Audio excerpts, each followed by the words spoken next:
हम शुरू करते हैं अपना आज का सेशन। एक बहुत ही महत्वपूर्ण session on chakras, a journey into the 7 chakras, chakras balancing and awakening. या तो सबसे पहले मैं आप चाहूंगी कि आप सब थोड़ा अपना चिंतन करें और ये समझें कि हम है कौन। थोड़ा सा मैं कौन हूं उसके बारे में थोड़ा चिंतन करें कि क्या जो ये शरीर मुझे रोज दिख रहा है, जिसकी साज सज्जा सेवा करने में हम ऑलमोस्ट पूरा दिन निकाल देते हैं, वही मेरा एकमात्र शरीर है कि उसके बियॉन्ड भी कुछ और है। एक्चुअल में अगर देखा जाए तो ये जो शरीर है, जिसको ही हम अपना दी शरीर मानते हैं कि यही हमारा शरीर है, वो तो सिर्फ वन ऑफ आवर 5 बॉडीज है। हमारे पंच कोश, 5 शरीरों में सिर्फ एक शरीर है। और वो शरीर भी उन 5 शरीरों में सबसे वीकेस्ट, सबसे कमजोर शरीर है। यह है हमारा अन्नमय कोश, जिसका दिन रात हम ख्याल रखते रहते हैं और उसी का ख्याल करते करते हम चले भी जाते हैं। तो ये अन्नमय कोश जो है वो हमारा सबसे सबसे सबसे कमजोर शरीर है। इनफैक्ट वो इतना कमजोर है कि खुद के बलबूते पर वो जीवित भी नहीं रह सकता। उसे जीवित रहने के लिए सपोर्ट लेना पड़ता है किसका? हमारी सेकंड बॉडी का। वो है हमारा प्राणमय कोश या हमारी एथरिक बॉडी।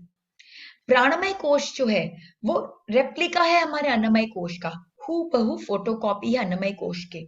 बस एक डिफरेंस है, हमारा अन्नमय कोश जो है वो हार्ड मास का बना है, वो स्थूल है, ग्रॉस है, जिसको हम टच कर सकते हैं, फील कर सकते हैं, सेंस कर सकते हैं, देख सकते हैं। और जो प्राणमय कोश है वो हमारी एनर्जी बॉडी है तो सेम। इसे एथरिक डबल भी कहा जाता है। इतना सेम है दोनों कि दोनों को ट्विन्स कहा जाता है, etheric double. They are carbon copies. But pranamaya kosha is the energy body, वो सूक्ष्म है। और ये प्राणमय कोश है जिसके कारण अन्नमय कोश जीवित है। क्योंकि प्राणमय कोश और अन्नमय कोश दोनों कनेक्टेड है किसके द्वारा? वो कनेक्टेड है एक सिल्वर कॉर्ड के द्वारा। और ये सिल्वर कॉर्ड से प्राणों की ऊर्जा का संचार होता है। प्राणमय कोश से ऊर्जा जाती है अन्नमय कोश में और अन्नमय कोश जीवित रहता है। जिस क्षण जिस क्षण ये सिल्वर कॉर्ड कट हो जाता है, उसी क्षण मृत्यु हो जाती है। तो क्या हम ऑक्सीजन पर जीवित हैं? हमें लगता है कि हम ऑक्सीजन के कारण जी रहे हैं।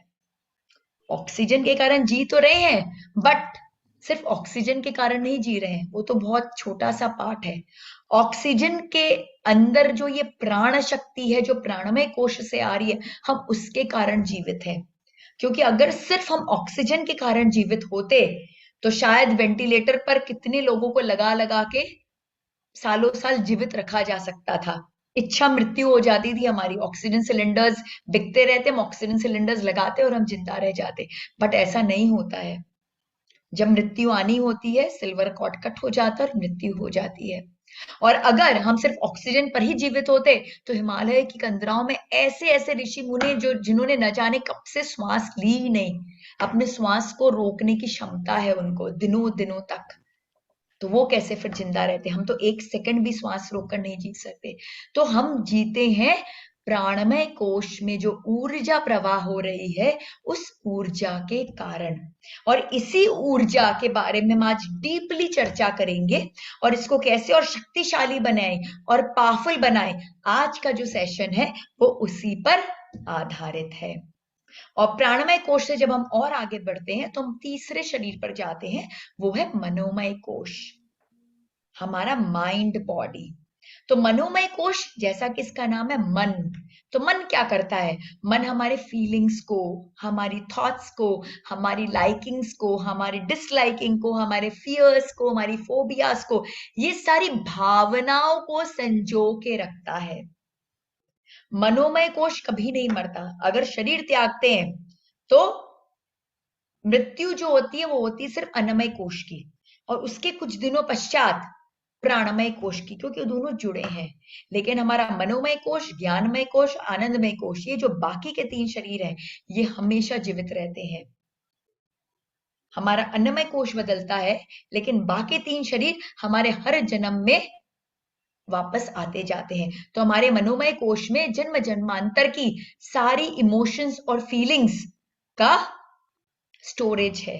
फिर आता है हमारा ज्ञानमय कोश, वो है हमारी विजडम बॉडी, और जितने भी हमारे पावर्स हैं, हमारी साइकिक पावर्स है, हमारी क्लेयरवाइंट फैकल्टीज है, ब्रह्मांड की का जितना भी ज्ञान है, कर्मों का जितना भी संचय है, सब ज्ञानमय कोश में है।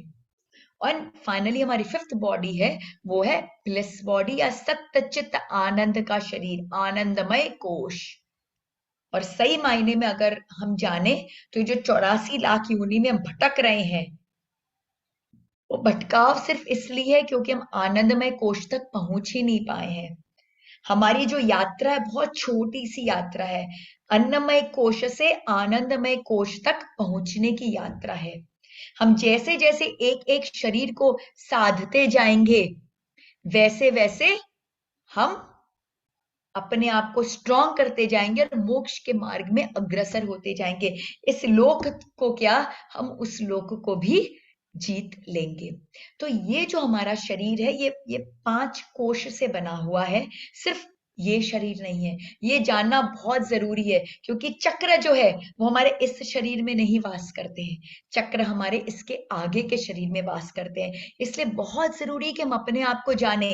क्योंकि प्रॉब्लम क्या है हमारी, हमें अगर कुछ एक मोबाइल खरीदना है या कंप्यूटर खरीदनी है या एक फ्रिज भी खरीदना है, छोटी सी छोटी चीज भी अगर हमें खरीदनी होती है ना, तो हम कितनी R&D करते हैं, कितने लोगों से बातचीत करते हैं, रिव्यूज पढ़ते हैं, नेट पे जाते हैं, देखते हैं भाई क्या वैल्यू फॉर मनी है, किसके बेस्ट फीचर्स हैं, किसमें अच्छी वारंटी है, किसकी सर्विस अच्छी है, पता नहीं कितनी कितनी बातों को चेक करते हैं। चेक करके हम फिर उसे खरीदते हैं। खरीदने के बाद भी हम उसके सारे फीचर्स को एक्सप्लोर करते हैं, सारे एप्लीकेशंस डाउनलोड करते हैं, तब जाके हमें लगता है कि yes, we are well equipped with this electronic which I bought. But ये जो सबसे ब्रह्मांड का जो सबसे बड़ा इलेक्ट्रॉनिक्स है ना, वो है मानव शरीर। क्योंकि इस मानव शरीर को बनाया किसने है? इस मानव शरीर को बनाया है साक्षात भगवान ने। उनसे बड़ा क्रिएटर तो हो ही नहीं सकता। तो उनकी क्रिएशन कितनी कितनी कितनी अमेजिंग है। बट प्रॉब्लम ये है कि हमने कभी शरीर को डीपली जानने की कोशिश ही नहीं की। सिर्फ जो आंखों से दिख रहा है, हमारी पंच इंद्रियों से फील हो रहा है, हम उसी तक अपने नॉलेज को सीमित करके रखे हैं। और यही लिमिटेशन ही हमारे ग्रोथ को रोक रही है। यही लिमिटेशन हमें आगे बढ़ने से हमें रोक रही है। जिस क्षण हम अपनी शक्तियों को जानने लगेंगे और उसे टैप करना सीख लेंगे, तब हम रियली एक मनुष्य जीवन को फुल प्रूफ इंजॉय कर पाएंगे, 100% जी पाएंगे। अभी हम आधी अधूरी जिंदगी जी रहे हैं। तो I welcome you all to this beautiful session of chakras, क्योंकि आज हम अपने आप को सही मायने में थोड़ा थोड़ा ही कहूंगी, क्योंकि ज्ञान बहुत है। 3 दिन में तो हम शायद एक बूंद भी नहीं सीख पाएंगे। बूंद का भी एक छोटा सा एक एलिमेंट होगा, बट वो एलिमेंट भी हमको अपने लाइफ में कई कई कई स्टेप आगे लेके जाएगा। तो आज के सेशन में मैं आप सबका स्वागत करती हूँ। तो प्राणमय कोश, जैसा मैंने बताया, ये हमारे अन्नमय कोश का एथरिक डबल है, एक कार्बन कॉपी है, जिसमें प्राणों का संचार होता है, और इसी प्राणों के संचार के द्वारा हम जीवित हैं। हमारे जीवित रहने का कारण हमारा प्राणमय कोश है। अब ये प्राण शक्ति क्या है? प्राण शक्ति है लाइफ फोर्स एनर्जी, जो हमारे चारों तरफ प्रवाह हो रही है। और ये लाइफ फोर्स एनर्जी को 5 प्राणा कहते हैं। 5 प्राण। वैसे तो 5 प्राण में कोई डिफरेंस नहीं है, they are all the same, कोई अंतर नहीं है 5 प्राण में। उनकी उनकी रूपरेखा सब सेम है, बट उनको कैटेगराइज किया गया है on the basis of their direction and their place of action. वो किस दिशा में कार्य कर रहे हैं और किस जगह कार्य कर रहे हैं, उसके हिसाब से ये उनके कार्य के का क्षेत्र के हिसाब से ये प्राण शक्ति को विभाजित किया गया है 5 टाइप्स में। तो सबसे पहला है प्राण शक्ति। तो जो ब्रह्मांड से जो हम ऊर्जा लेते हैं, जिसे हम श्वास कहते हैं, जिसके कारण हम जीवित रहते हैं, जो हमारे रेस्पिरेशन में हमें हेल्प करता है, वो है प्राण शक्ति। तो जो आप लाइट ग्रीन कलर के 2 लाइन्स देख रहे हैं ऐसे अंदर जाते हुए, ये प्राण शक्ति है।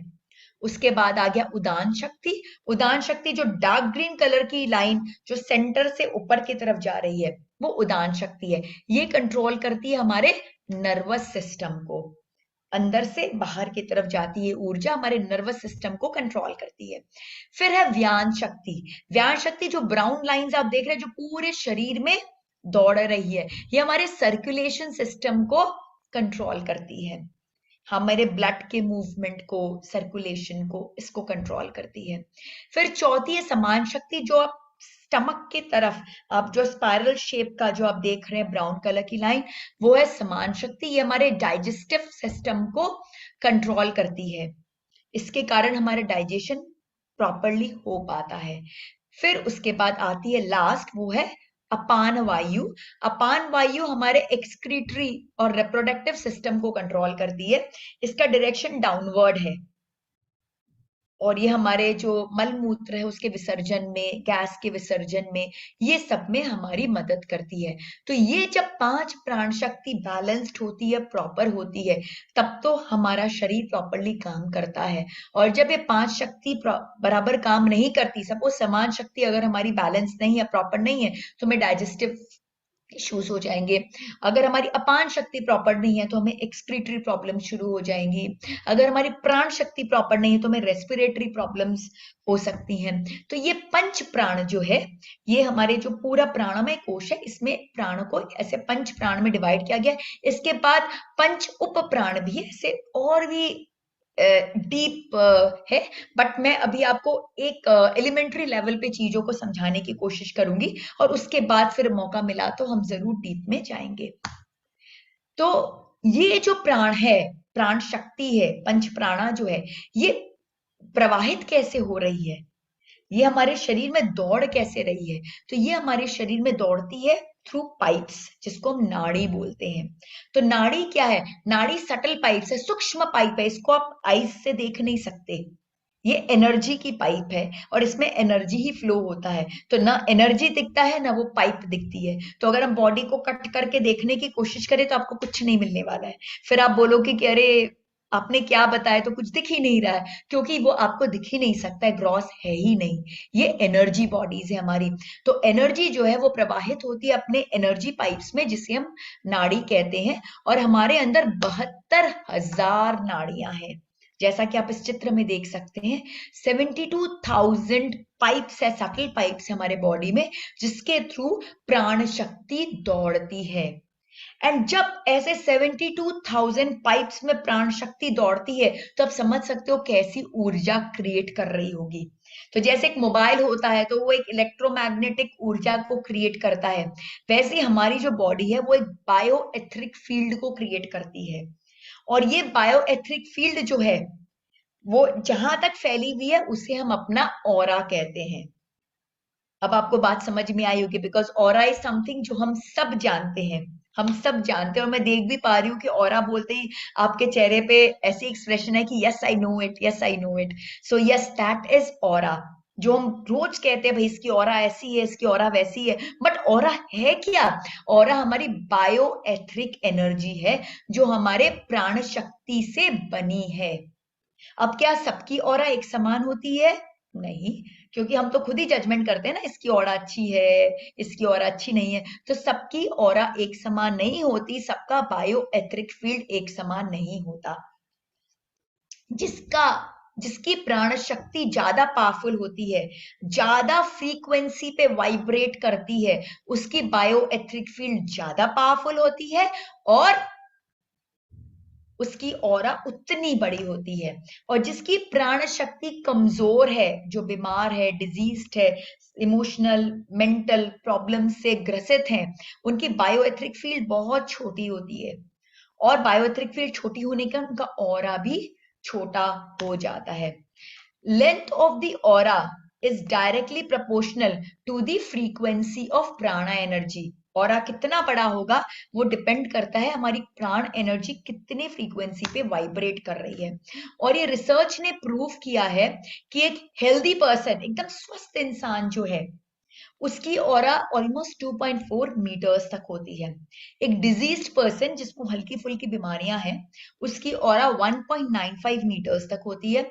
एक इंसान जो मरणासन स्थिति पे है, उसकी ऑरा रिड्यूस हो जाती है 0.9 मीटर्स तक।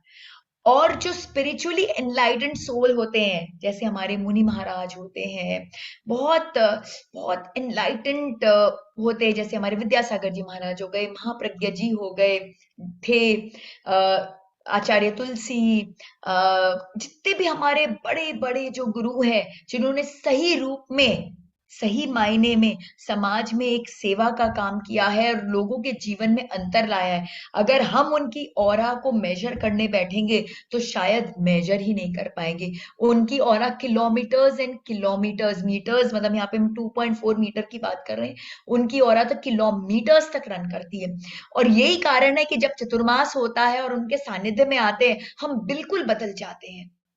आप खुद पाएंगे कि वो 4 महीने पता नहीं क्या हो जाता है, मंदिर के बिना, उनके पास गए बिना मन ही नहीं लगता, लगता है बस उन्हीं की सेवा में बैठे रहें, उन्हीं के भोजन की तैयारी करें, उन्हीं के उपदेशों को सुनने जाएं, जो वो कहते हैं वो सब करने की इच्छा होती है। लेकिन जैसे ही उनका विहार होता है, बैक टू स्क्वायर वन, सब धीरे धीरे धीरे धीरे सब कुछ छुटता चला जाता है।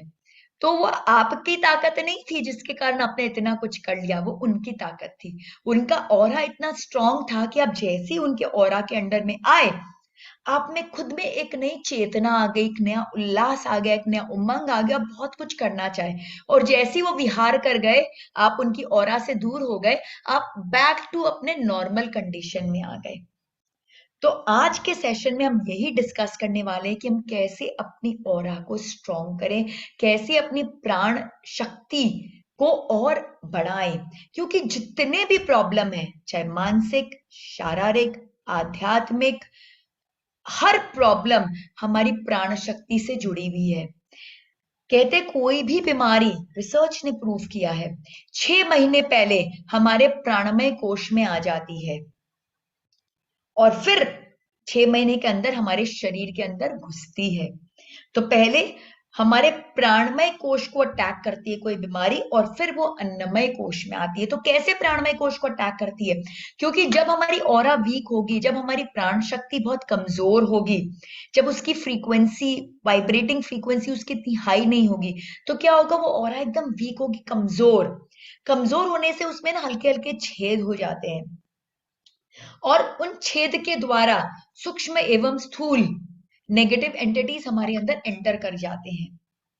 लेकिन अगर हमारी ऑरा पावरफुल है, एक सुरक्षा कवच की तरह है, स्ट्रॉन्ग, तो कोई भी बीमारी अंदर घुस ही नहीं सकती। जैसे कोरोना का जब समय सब चल रहा था तो कहते थे ना भाई इसकी इम्यूनिटी तो बड़ी स्ट्रांग है, घर में सबको हो गया, इसको नहीं हुआ, या हुआ भी तो फटाफट ठीक हो गया।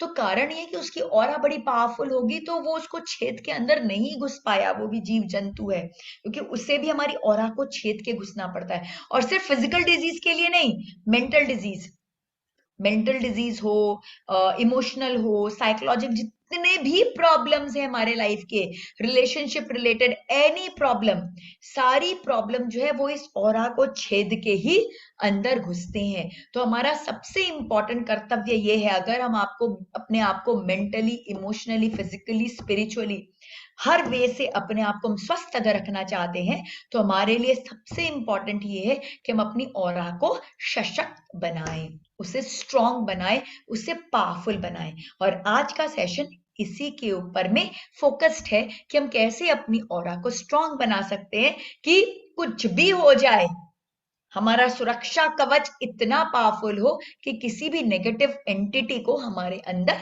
घुसने ही ना दे।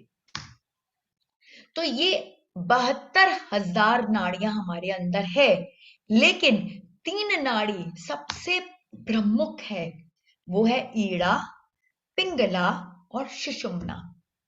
अब जैसा कि सामने चित्र में देख पा रहे हैं, जो ये ऑरेंज कलर की जो पाइप जा रही है वो है ईड़ा नाड़ी, जो ब्लू कलर की है वो पिंगला नाड़ी। तो ईड़ा नाड़ी जो है वो हमारी लेफ्ट नाड़ी है, जिसे चंद्र नाड़ी भी कहते हैं, फेमिनिन नाड़ी भी कहते हैं। वो हमारे पैरासिम्पेथेटिक नर्वस सिस्टम को कंट्रोल करती है, हमारी मेंटल पावर्स को, मेंटल फैकल्टीज को कंट्रोल करती है। और जो राइट में नाड़ी है ब्लू वाली, वो है पिंगला नाड़ी, जिसे हम मैस्कुलिन नाड़ी भी कहते हैं, मेल नाड़ी, पुरुष नाड़ी, सूर्य नाड़ी कहते हैं, जो हमारे फिजिकल एस्पेक्ट्स को कंट्रोल करती है, हमारे सिंपैथेटिक नर्वस सिस्टम को कंट्रोल करती है। और ये दो जो नाड़ियां हैं वो इस तरह से एक दूसरे से इंटवाइन होकर बढ़ती है। इनका उद्गम स्थान है tip of the tail bone, हमारी रीढ़ की हड्डी का जो सबसे निचला भाग है, वहां ये उनका उद्गम स्थान है, पॉइंट ऑफ ओरिजिन है, जहां से ये शुरू होती है और फिर यहां पर नासिका पे जाकर ये दोनों समाप्त हो जाती हैं। और आप पाएंगे इसके बीच में एक येलो गोल्डन लाइन जा रही है। ये एक्चुअल में पूरा जो आध्यात्म है वो इसी नाड़ी पर आधारित है, और ये है हमारी सुषुम्ना नाड़ी। सबसे पावरफुल नाड़ी जो हमारी है वो है सुषुम्ना नाड़ी। और ये जो सुषुम्ना नाड़ी है ये तभी एक्टिवेट होती है जब हमारी ईड़ा नाड़ी और पिंगला नाड़ी बैलेंस्ड हो। ईड़ा नाड़ी और पिंगला नाड़ी बैलेंस होने पर सुषुम्ना नाड़ी जो है वो एक्टिवेटेड हो जाती है। और इसका भी, सुषुम्ना नाड़ी का भी उद्गम स्थान वही है, tip of the tail bone, लेकिन सुषुम्ना नाड़ी नासिका को क्रॉस करते हुए हमारे यहां तक आती है, क्राउन सेंटर तक। और ये तीनों नाड़ियां जो है वो इंटरसेक्ट कर रही हैं। अच्छा, ईड़ा और पिंगला को बैलेंस करने के बहुत ही सिंपल उपाय हैं। अगर हम, जैसे नाड़ी शोधन क्रिया जो है, जैसा कि उसका नाम है नाड़ी शोधन, यानी कि नाड़ी को शुद्ध करना, तो जो नाड़ी शोधन क्रिया है, अनुलोम विलोम की जो क्रिया है, वो हमारी ईड़ा नाड़ी और पिंगला नाड़ी को बहुत अच्छे से बैलेंस करती है। तो जब हम इस तरह के अनुलोम विलोम की क्रियाएं वगैरह करते हैं, प्राणायाम करते हैं, तो उससे हमारा ये नाड़ी बैलेंस होता है और हमारी सुषुम्ना नाड़ी एक्टिवेटेड हो जाती है। और ये तीनों जो नाड़ियां हैं, ये तीनों नाड़ियां एट 7 डिफरेंट पॉइंट्स इंटरसेक्ट कर रही है। फर्स्ट पॉइंट है जहां से ये शुरू हुई, इसका उद्गम स्थान, और फिर लास्ट यहां पर। तो 7 पॉइंट पे ये इंटरसेक्ट कर रही है, और जिस जिस पॉइंट पे ये इंटरसेक्ट कर रही है उस पॉइंट पे एक चक्र है। ऐसे तो हमारे शरीर में 113 चक्र हैं, लेकिन प्रमुख सिर्फ 7 चक्र हैं। और ये 7 चक्र अगर प्रॉपरली बैलेंस्ड हो गए, जागृत हो गए, तो फिजिकल, मेंटल, इमोशनल, स्पिरिचुअल, हर फील्ड में आप विजयी होंगे। हमारे लाइफ में कुछ भी अगर प्रॉब्लम चल रहा है, चाहे वो फिजिकल हो, मेंटल हो, इमोशनल हो, स्पिरिचुअल हो, रिलेशनशिप्स रिलेटेड हो, मनी रिलेटेड हो, कुछ भी, लाइफ का कुछ भी इशू आपका अगर है तो वो चक्रों से रिलेटेड है। क्यों? क्योंकि ये जो चक्र हैं, ये चक्र हैं ट्रांसफॉर्मर्स, हमारे बॉडी के ट्रांसफॉर्मर्स है। ट्रांसफॉर्मर मतलब ये ब्रह्मांड की ऊर्जा को टैप करते हैं, और ब्रह्मांड की ऊर्जा को टैप करके ये जितनी भी नाड़ियां इनसे निकल रही हैं, उन नाड़ियों में ये वो उस ऊर्जा शक्ति को, उस प्राण शक्ति को प्रवाहित करते हैं। और ये ऊर्जा जो है हमारे बाकी के जो 4 शरीर है, अन्नमय कोश, मनोमय कोश, ज्ञानमय कोश, आनंदमय कोश, उनको पोषित करती है। तो जैसा कि हमने थोड़ी देर पहले समझा था कि हमारी कोई भी प्रॉब्लम किस कारण से है, प्राण शक्ति के डिसबैलेंस के कारण है। जब जब प्राण शक्ति प्रॉपरली फ्लो नहीं करती, उनका वाइब्रेशनल फ्रीक्वेंसी डिस्टर्ब हो जाता है, वो प्रॉपर नहीं होता है, तब तक हमारे अंदर कोई ना कोई प्रकार की बीमारियां या अभाव हमारे जीवन में आ जाता है। तो ये चक्र क्या करते हैं, ब्रह्मांड की ऊर्जा को टैप करके प्राण शक्ति प्रवाहित करते हैं। और अगर चक्र बैलेंस्ड होते हैं तो ये एनर्जी भी बैलेंस्ड रूप में प्रवाहित होती है। ऐसा नहीं कि एनर्जी बहुत ज्यादा हो जाएगी तो अच्छा हो जाएगा, बिल्कुल भी नहीं। अति सर्वत्र वर्जित, न कम न ज्यादा। Balance is the law of nature. ज्यादा बारिश हो जाती तो भी प्रॉब्लम है, ज्यादा ठंड हो जाती तो भी प्रॉब्लम है, ज्यादा तापमान हो जाता है तो भी प्रॉब्लम है। जब भी जीवन में कोई भी चीज की अधिकता हो जाती है तो प्रॉब्लम आ जाता है। Balance is the law of nature. प्रकृति बैलेंस चाहती है, तो वैसे हमारे शरीर में जो प्राण ऊर्जा प्रवाहित हो रही है उसका बैलेंस होना बहुत बहुत इंपॉर्टेंट है। जब जब ये प्राण ऊर्जा डिसबैलेंस हो जाती है तब तब या तो ज्यादा नहीं तो कम, दोनों ही सिचुएशन में प्रॉब्लम्स आ जाते हैं। तो इसीलिए ये जो 7 चक्र हैं, ये चक्र 7 चक्र ब्रह्मांड की ऊर्जा को लेकर हमारे अंदर प्राण शक्ति को प्रवाहित करते हैं। बट प्रॉब्लम क्या है? प्रॉब्लम ये है कि ये जो हमारे चक्र हैं ये बैलेंस नहीं है, ये हमारे चक्र जागृत नहीं है।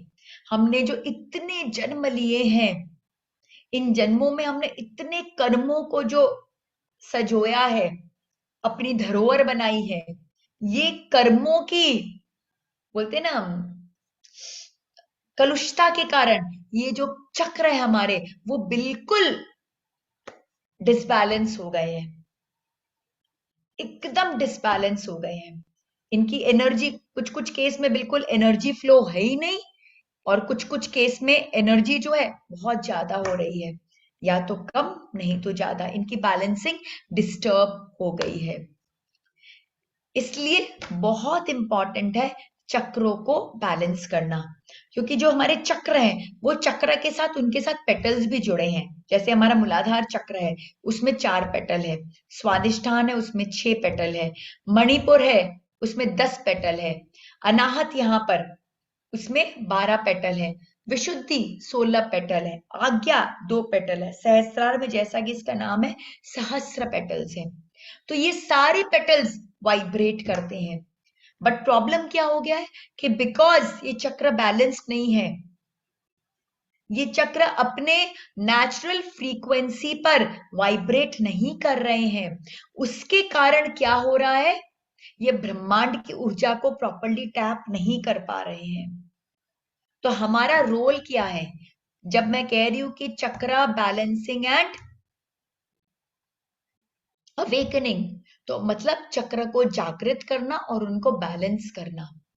हमारे जो चक्र हैं वो अपनी नेचुरल फ्रीक्वेंसी से शिफ्ट हो गए हैं। हर चक्र की वाइब्रेट करने की एक नेचुरल फ्रीक्वेंसी है, और जब जब वो चक्र अपने नेचुरल फ्रीक्वेंसी से शिफ्ट हो जा रहा है, या तो उसकी फ्रीक्वेंसी ज्यादा हो रही है या उसकी फ्रीक्वेंसी कम हो रही है, जिस फ्रीक्वेंसी पर उसे वाइब्रेट करना चाहिए, जो उसकी नेचुरल फ्रीक्वेंसी है, अगर वो उस पर वाइब्रेट नहीं कर रहा तो क्या होगा, वो एनर्जी को प्रॉपरली टैप नहीं कर पाएगा, एनर्जी को वो नाड़ियों द्वारा भेज नहीं पाएगा, और हमारे जीवन में अभाव और बीमारियां आ जाएंगी।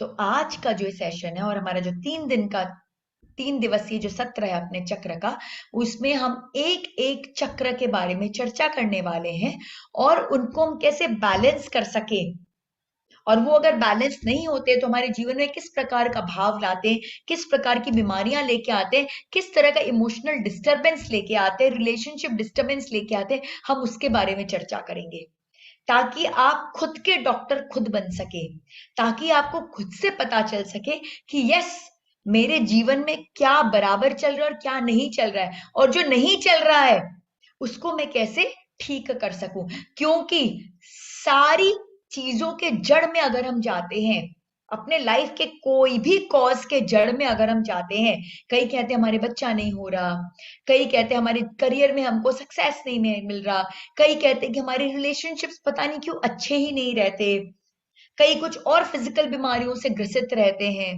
तो ये सारी प्रॉब्लम के अगर हम जड़ में जाएंगे तो जड़ में हम सिर्फ चक्र को ही पाएंगे। तो अगर हम जड़ को ही पकड़ लें और रूट कॉज को अगर हम ठीक कर लें तो ठीक तो बाकी सब होना ही है। इनफैक्ट जो बीमारियां हमको आने वाली भी है वो भी नहीं आएंगी, क्योंकि जैसा कि मैंने कहा, रिसर्च ने प्रूव किया है कि कोई भी बीमारी 6 महीने पहले हमारे प्राणमय कोश में आ जाती है।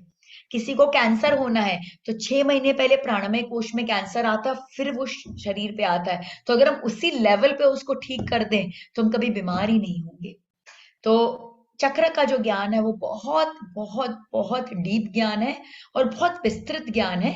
मैं कोशिश करूंगी कि जितने सहज भाव में आप तक इस ज्ञान को पहुंचाऊंगी, और हम मिलकर मेडिटेशन करेंगे, क्योंकि सिर्फ ज्ञान पाना ही इंपॉर्टेंट नहीं है। उस ज्ञान को उपयोग में लाना और उससे अपने जीवन के हर एस्पेक्ट को सक्सेस में कन्वर्ट करना, वो इंपॉर्टेंट है।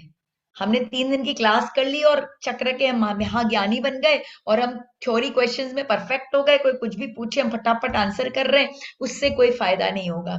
फायदा तो तब होगा कि हम अपने जीवन में जिस जिस पॉइंट पे अटक रहे हैं, अगर बच्चा नहीं हो रहा है तो बच्चा हो जाए, अगर प्रेग्नेंट है तो बच्चे में दिव्यता आ जाए, अगर कुछ दूसरी बीमारी है, कैंसर हो रखा है या डायबिटीज हो रखी है, कोई भी बीमारी हो रखी, वो बीमारी ठीक हो जाए, रिश्तों में बहुत कलुषता हो रखी है, हस्बैंड के साथ, बच्चों के साथ, परिवार के साथ, वो रिश्ते ठीक हो जाए, करियर में एक अपॉर्चुनिटी मिले, ग्रोथ मिले, बच्चों की पढ़ाई अच्छी हो, अगर ये सब हम अचीव कर पा रहे हैं तब तो उस ज्ञान का कोई फायदा है।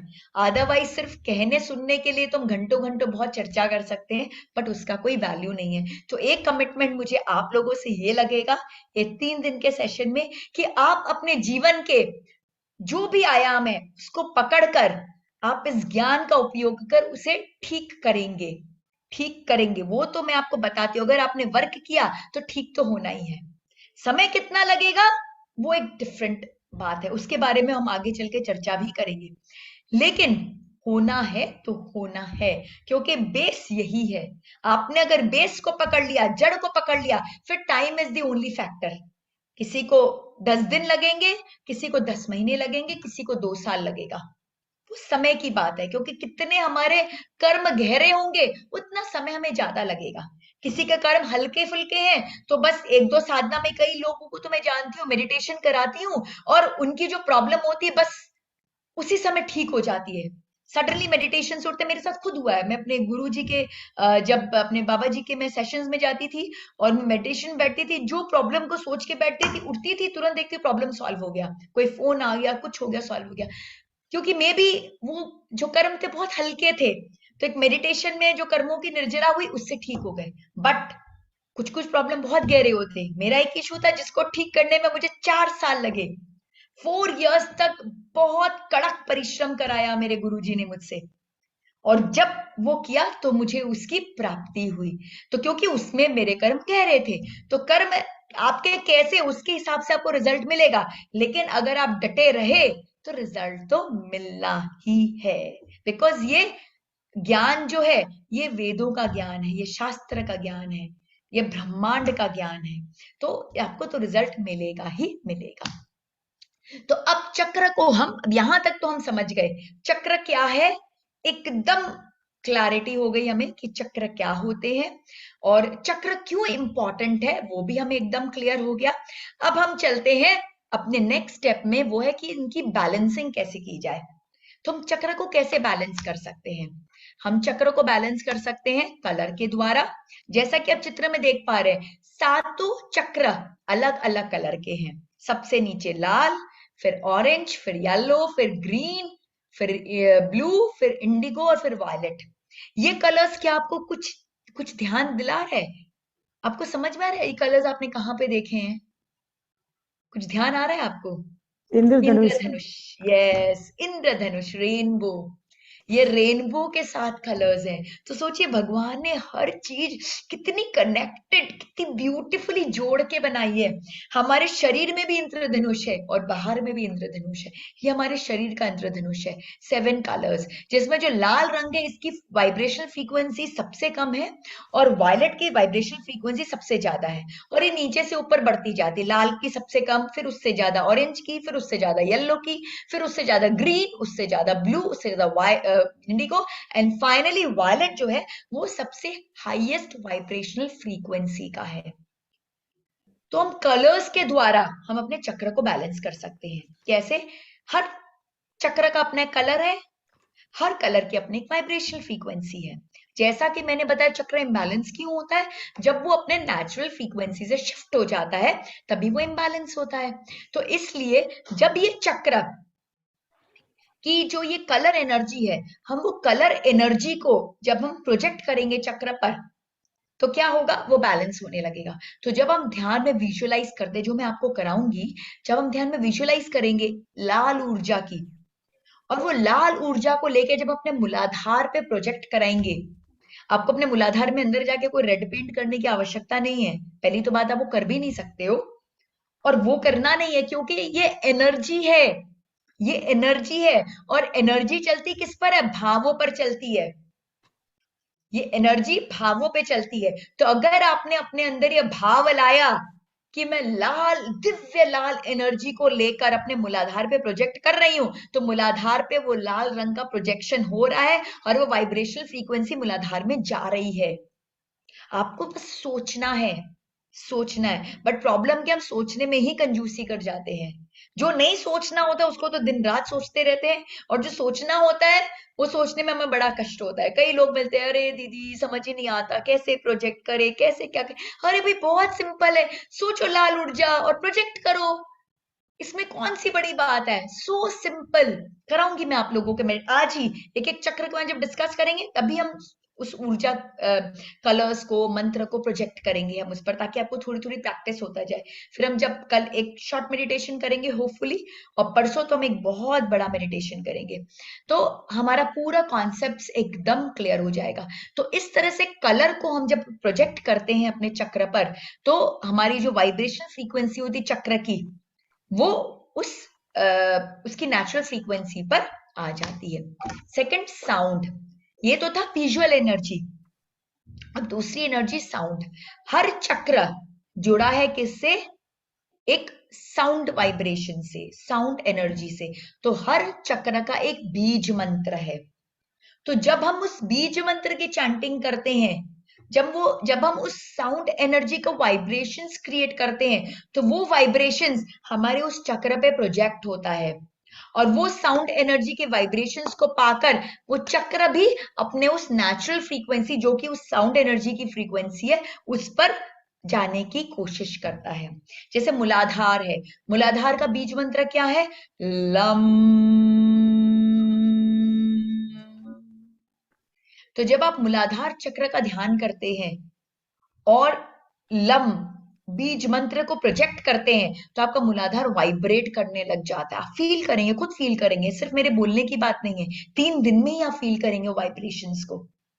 तो ये है साउंड एनर्जी। और इसी प्रकार जो सारे पेटल्स हैं, हर चक्र के डिफरेंट पेटल्स है। जैसा मैंने कहा मूलाधार के 4, स्वादिष्टान के 6, तो हर पेटल के भी अपने अपने बीज मंत्र हैं, जिस फ्रीक्वेंसी से वो वाइब्रेट करते हैं। तो हम चक्र के जो बीज मंत्र है प्लस पेटल्स के जो बीज मंत्र है, सबकी चैंटिंग करके हम अपने सारे चक्रों को बैलेंस करेंगे। तीसरा, एलिमेंट। एलिमेंट क्या है? एलिमेंट है तत्व। आपको पता होगा ये जो पूरे ब्रह्मांड है, ये ब्रह्मांड बना है किससे? 5 तत्व से। क्या है 5 तत्व? पृथ्वी, जल, अग्नि, वायु और आकाश। ये 5 तत्व है, जिसमें पृथ्वी तत्व है 12%, जल तत्व 72%, फायर अग्नि है 4%, वायु है 6%, और आकाश यानी शून्य वो है 6% वापस। तो ये 5 तत्व के हम बने हुए हैं। तो हर चक्र जो है वो एक एक तत्व से जुड़ा हुआ है। जैसे मूलाधार वो है पृथ्वी तत्व का बना हुआ, स्वादिष्टान जल तत्व का बना है, मणिपुर अग्नि तत्व का बना है, अनाहत वो वायु तत्व का बना है, विशुद्धि विशुद्धि बना है आकाश तत्व का। और ये दोनों तो बहुत उच्च के चक्र हैं, तो ये बियॉन्ड एलिमेंट्स हैं। ये गुरु तत्व है और ये परम तत्व है। तो इस तरह से 7 तत्वों से हमारा ये चक्र बना हुआ है। तो जब हम वो तत्व का भी ध्यान करते हैं और हम अपने रेगुलर लाइफ में वो तत्व के हिसाब से थोड़ा सा अपने जीवन में लेके आते हैं, लाइक फॉर एग्जाम्पल, अगर मूलाधार पृथ्वी तत्व का बना हुआ है, तो अगर हम धरती माँ से जुड़ी हुई कार्य को करते हैं, जैसे बागवानी करना, प्लांटेशंस करना, जमीन पे चलना। आजकल तो जमीन पे हम चलते ही नहीं, पता नहीं यहाँ पे इतने लोग बैठे हैं, 220 की संख्या दिखाई दे रही है। अब इसमें से कितने लोग नंगे पांव बिना चप्पल के कब चले होंगे और पृथ्वी माँ को फील किया होगा? घर के अंदर नहीं, घर में तो फर्श लगा हुआ है, मिट्टी पे या घास पे कब चले होंगे हम? तो हमें कनेक्शन स्टैब्लिश करना है। हमने सब अपने मॉडर्न लाइफ में सारे कनेक्शन को हम छोड़ चुके हैं। भाई घर में जगह ही नहीं है, कहाँ प्लांट्स लगाएंगे? भाई छोटे छोटे पॉट्स आप लगा सकते हो। तो हम नेचर के साथ टाइम ही स्पेंड नहीं करते। तो अगर हम नेचर के साथ टाइम स्पेंड नहीं करेंगे तो हमारा मूलाधार कैसे पुष्ट होगा? तो अगर हमें अपने मूलाधार को स्ट्रांग करना है तो हमें पृथ्वी के साथ में समय बिताना होगा, इंजॉय करना होगा, एकाकार स्थापित करना होगा, तभी जाके हमारा मूलाधार तत्व, मूलाधार चक्र जो है वो बैलेंस हो पाएगा। इसी तरह से हमारे और भी जो अलग अलग चक्र हैं वो अपने अपने तत्व से कनेक्टेड है, वो उस तत्व के बने हुए हैं। तो जब हम वो तत्व के रिलेटेड एक्टिविटीज करते हैं तो क्या होता है, हम अपनी चक्रों को बैलेंस कर पाते हैं। फिर रिश्ते। अभी आप सोचोगे कि चक्र में रिश्ते कहाँ से आ गए? तो हर चक्र एक रिश्ते के साथ भी जुड़ा हुआ है। हर चक्र रिश्ते के साथ में जुड़ा हुआ है। इसलिए बहुत जरूरी है कि अगर हम चक्र को बैलेंस करना चाहते हैं तो अपने उन रिश्तों को भी ठीक करें। इनफैक्ट चक्र बैलेंसिंग में मुझे ये मेरा फेवरेट मेथड है ऑफ चक्र बैलेंसिंग, बिकॉज ये बहुत सारे बेनिफिट्स हैं। मेरे रिश्ते भी अच्छे हो रहे हैं और उसके साथ में मेरा चक्र भी बैलेंस हो रहा है। अब जैसे फॉर एग्जाम्पल मूलाधार जो है वो कौन से रिश्ते जुड़े मूलाधार से? आश्रित वाले।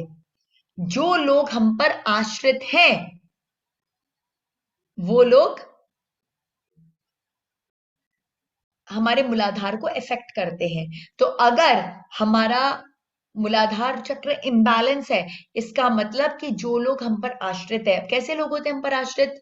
हमारे यहाँ पे जो कार्य कर रहे हो, हमारे जो स्टाफ हैं, वो हमारे घर में कोई बुजुर्ग हैं जो पूरी पूरी तरह से हम पर डिपेंड करते हैं, कोई वृद्ध बीमार कोई है, छोटे बच्चे हैं जो पूरा पूरा हम पर आश्रित है, डिपेंड करते हैं। तो जो लोग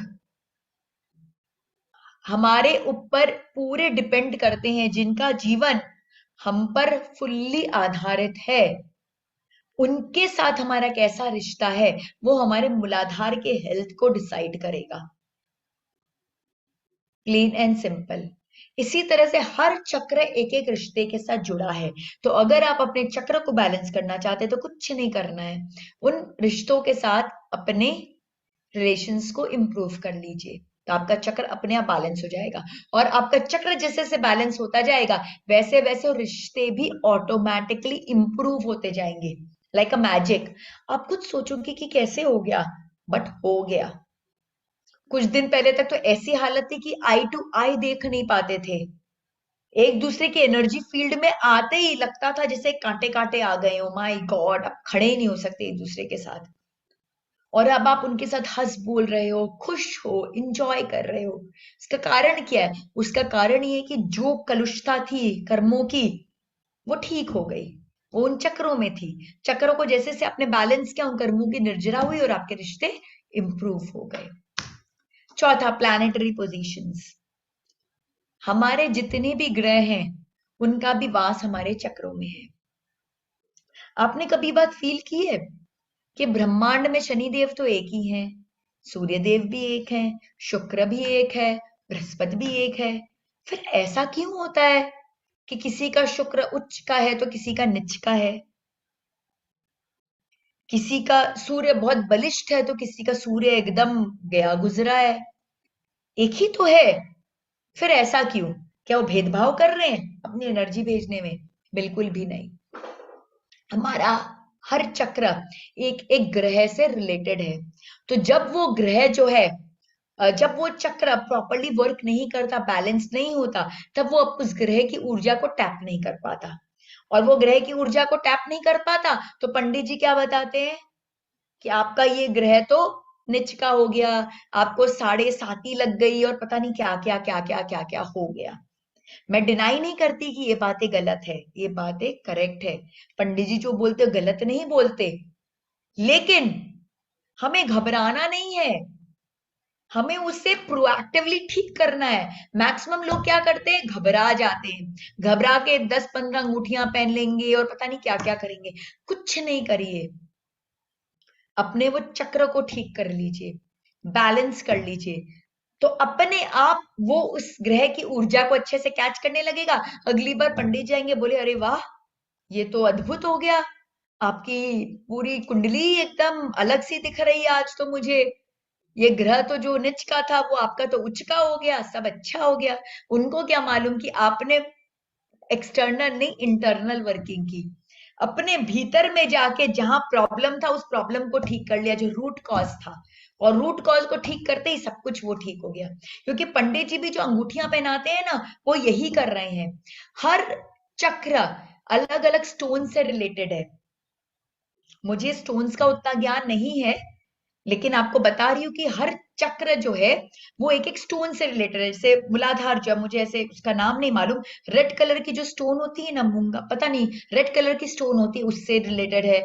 वैसे ही येलो कलर की स्टोन है, उससे हमारा बुध क्या बोलते हैं, बृहस्पति रिलेटेड है। हरे रंग का जो पन्ना होता है उससे हमारा बुध रिलेटेड है। तो ऐसे हर क्या बोलते हैं, ग्रह जो है वो एक एक स्टोन से रिलेटेड है।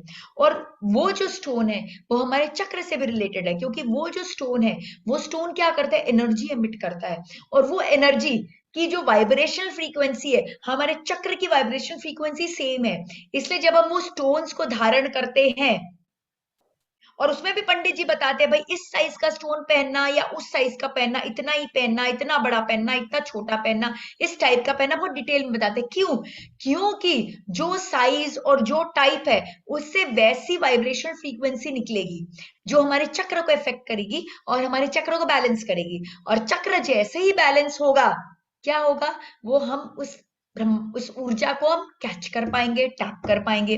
पंडित जी को शायद इतना डीप में मालूम नहीं है, वो बस इतना जान रहे कि अंगूठी पहन रहे और रिजल्ट आ रहा। और उन्होंने ऐसा लाखों लोग पे किया, लाखों के लाखों का रिजल्ट आ गया, इसलिए वो गारंटी देते हैं कि यस ये वर्क कर रहा है। और मैं भी बोल रही हूँ कि ये वर्क कर रहा है, बट मैं आपको और डीप ज्ञान जो मेरे गुरुजी ने मुझे बताया वो मैं आपको बता रही हूँ कि वर्क कैसे कर रहा है। तो अब आपका चॉइस है कि आप इतनी सारी अंगूठियां पहनो, इतना इन्वेस्टमेंट करो कि आप अपने अंदर ही वो एनर्जीज को क्रिएट करके आप अपने ग्रह के पोजीशंस को ठीक कर लो।